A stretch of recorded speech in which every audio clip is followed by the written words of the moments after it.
Hi students, இன்னைக்கு நம்ம பார்க்க போறது 10th standard maths chapter 5 coordinate geometryல exercise 5.3ல first sum பார்க்க போறோம். இதுல என்ன கொடுத்திருக்காங்கன்னு பாருங்க. Find the equation of a straight line passing through the midpoint of a line segment joining the points 1, -5, 4, 2 and parallel to x axis y axis. என்ன சொல்லிருக்காங்க?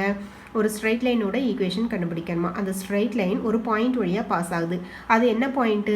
இந்த ரெண்டு பாயிண்ட்ஸையும் join பண்ணுற லைனோட மிட் பாயிண்ட், அந்த மிட் பாயிண்ட் வழியாக நம்ம கண்டுபிடிக்க போகிற லைன் வந்து பாஸ் ஆகுதுன்னு சொல்லியிருக்காங்க. And also that line is parallel to x axis and y axis. X axis பேரலாக இருக்கிறப்போ அந்த லைனோட ஈக்குவேஷன், ஒய் ஆக்சிஸ்க்கு பேரலாக இருக்கிறப்போ அந்த லைனோட ஈக்குவேஷன் என்னன்னு கேட்டிருக்காங்க. சரி, ஓகே. இப்போ நம்ம ஃபஸ்ட்டு கண்டுபிடிக்க வேண்டியது என்னது?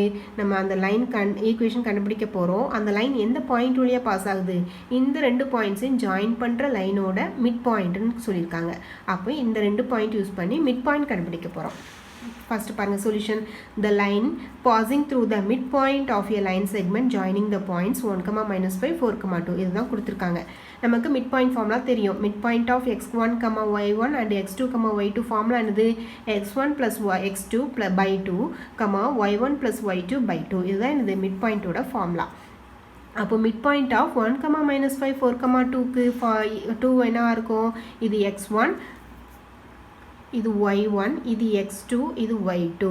அப்போ x1 plus x2 1 plus 4 by 2, y1 plus y2 -5 plus 2 by 2. 1 plus 4 என்னது? 5 by 2. -5 plus 2 -3 தான் பெரிய நம்பர். ஸோ சப்ராக்ட் பண்ணி அதே சைன், பெரிய நம்பருக்குரிய சைன் போடுறோம். -3 by 2. அப்போ நம்ம கண்டுபிடிக்க போகிற லைன் வந்து இந்த பாயிண்ட் வழியாக பாஸ் ஆகுது. Therefore the line passing through the point 5 by 2, -3 by 2. இப்போ நமக்கு லைன் வந்து இந்த பாயிண்ட் வழியாக பாஸ் ஆகுதுன்னு தெரிஞ்சிச்சு. அடுத்தது என்ன கொடுத்துருக்காங்க? அந்த லைன் வந்து parallel to x axis-ஆக இருக்கிறப்போ அதோட ஈக்குவேஷன் என்னவா இருக்கும்? அது ஃபர்ஸ்ட் சப்டிவிஷன் பாருங்கள்.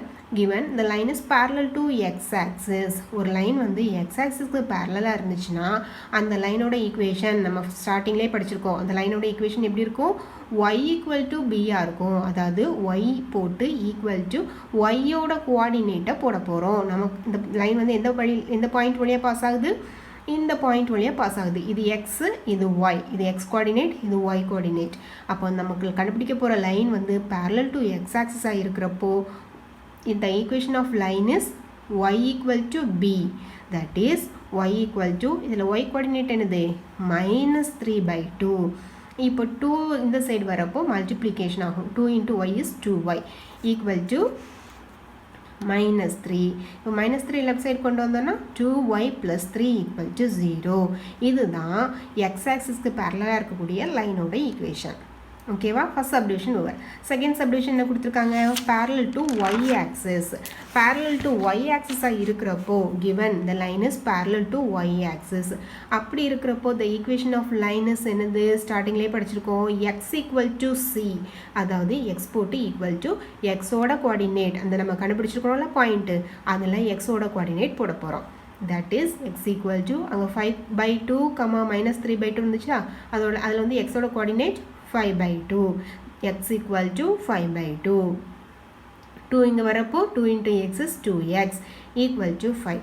2x 5 வந்து லெஃப்ட் சைடு வரப்போ -5 equal to 0. இதுதான் y ஆக்சிஸ்க்கு பேரலாக இருக்கக்கூடிய லைனோட ஈக்குவேஷன். ஸோ லாஸ்ட்டு எழுதுகிறப்போ ஆன்சர் எடுத்து எழுதிருங்க.